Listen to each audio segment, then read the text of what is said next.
Hi, all. It's Megan Lane, the intuitive actress, coming to you to talk a little bit about the 101 of past lives. Some of us don't believe in past lives, and that's totally fine.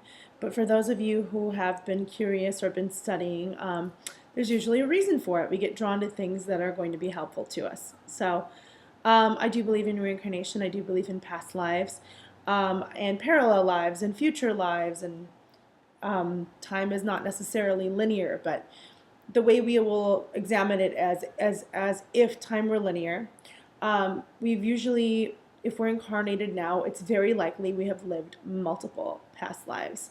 What are some clues as to what they may have been?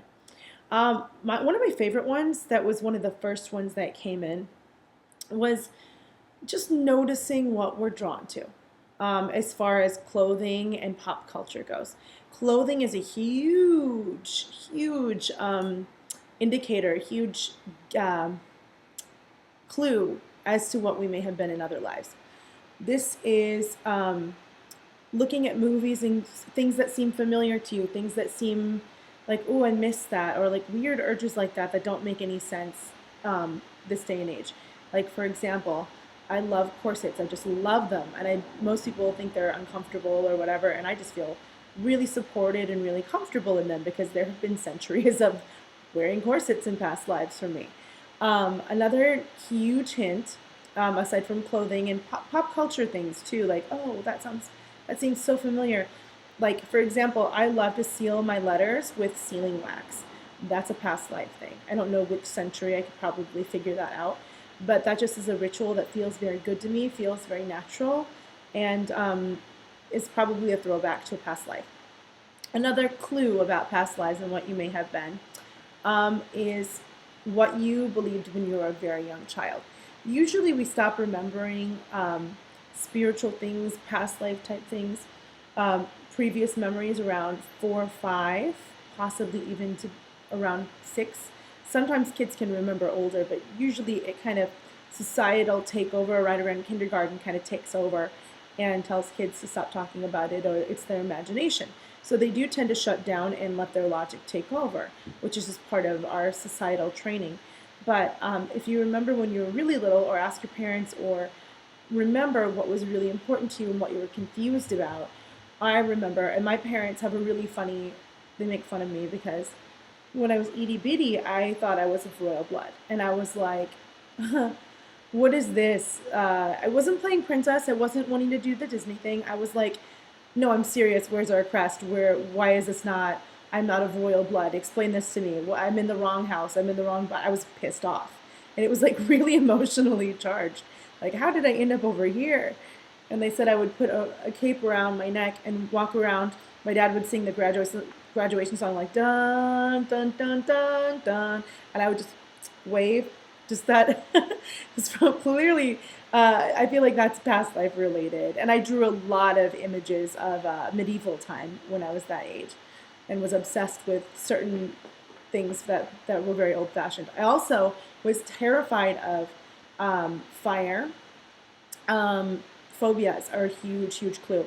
I was also very afraid of the word witch, or afraid of witches in general as well. Very scared about that, very freaked out, not comfortable. I also spent a lot of time playing make believe, making potions, and to heal people with. So it's very funny to me that, very well could have been a medicine woman or an herbalist in another lifetime. So pay attention to those little clues. Profession, that leads very well into profession. Profession tends to repeat. Not always, or not always in the same way, but we tend to pick maybe 4 or 5 professions that are our favorites and repeat those.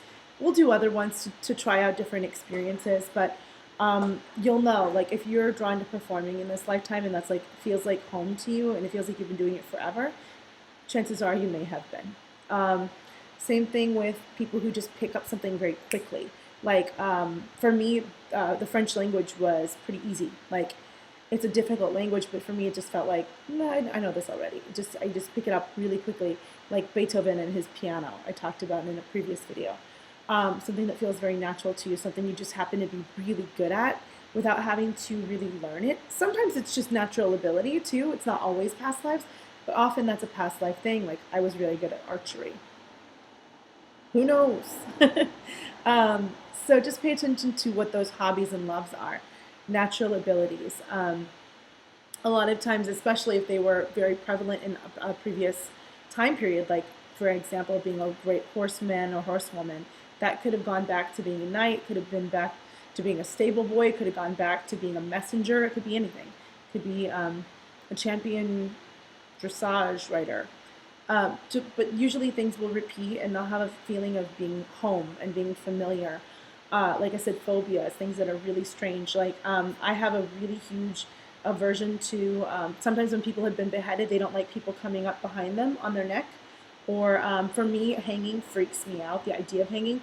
And when I turned 29, I cut out all the different crew necks out of my shirts. I just didn't want it anywhere near, and I got a big rope rash. It was very weird. Sometimes those can be like imprints of past life memories. And I hate the pilgrim time. So I was probably could have been a witch trial thing. Another intuitive said to my friend Katie that we were all hung together. And another example of a past life thing can be relationships that you have currently. We can talk about soulmate relationships in another video more in depth, but we were told that we were all hung side by side as witches, even though we were just helping people. We weren't typical witches. Not that there's anything wrong with that, but we were wrongfully accused, so to speak, in the witch trials.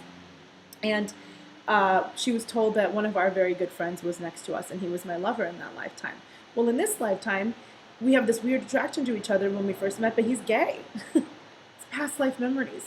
It explains a lot of things, a lot of feelings of camaraderie or feeling like you owe somebody when you don't in this lifetime. We'll go more into soul relationships later, but these are just a few easy clues as to looking into your past lives, and you will also just feel really drawn to, like I said, time periods, really liking dressing up like that time period or looking into it, researching it, doing things a certain way. Like, do you like 1920s cocktails specifically? Do you need to muddle things to feel good? Maybe you had a 1920s lifetime. These are little itty bitties and they'll repeat, like I said. I'm trying to think of other examples of things. Oh, sometimes you'll find, if you were ever famous in a past lifetime, it'll be like walking over your grave when you see a picture of yourself. And what I found is really weird about that is the eyes will be the same, or the essence of the eyes will be the same, even if your face changes a bit. Oftentimes we'll pick very similar faces, but not exactly the same. I'm sure you've seen the celebrities reincarnation videos or vampire conspiracy theory videos. Some of them, yeah, they're a little, some of them are just like, whatever. But look at the eyes. The eyes tell the story, like when you're looking at past life photos. I've actually seen a few photos of who I used to be, and it is like weird. What's funny is some things were exactly the same and some are not. We tend to pick similar things over and over again. So sometimes you'll even come back to a place that you've known.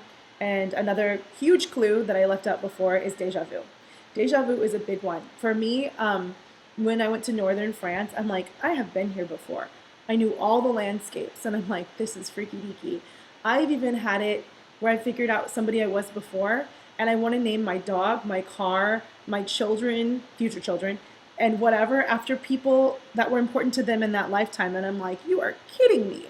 Or I'll go somewhere and recognize the space and know all the names and know the details and know because I'm psychic, I'll get flashes or names about, and then I'll piece them together later when I learn the history that I didn't know before. And I'm like, okay, now it all makes sense that, I knew that, but I didn't know it. So hopefully that is a good start to kind of start digging in. And if you want to explore your past lives a little, I also highly recommend hypnotherapy. I'll try to get some good resources for you all on who's good at that. I haven't found anyone yet because I haven't tried anyone here in LA, but I'll ask for recommendations. I'm sure there's some really good ones. So I know that Leo King had a recommendation on his, I think her name was Pam, so I'll try to find that for you guys. And happy hunting into your past to help explain your future path. Take care, you all, and have a great week. Be sure to subscribe.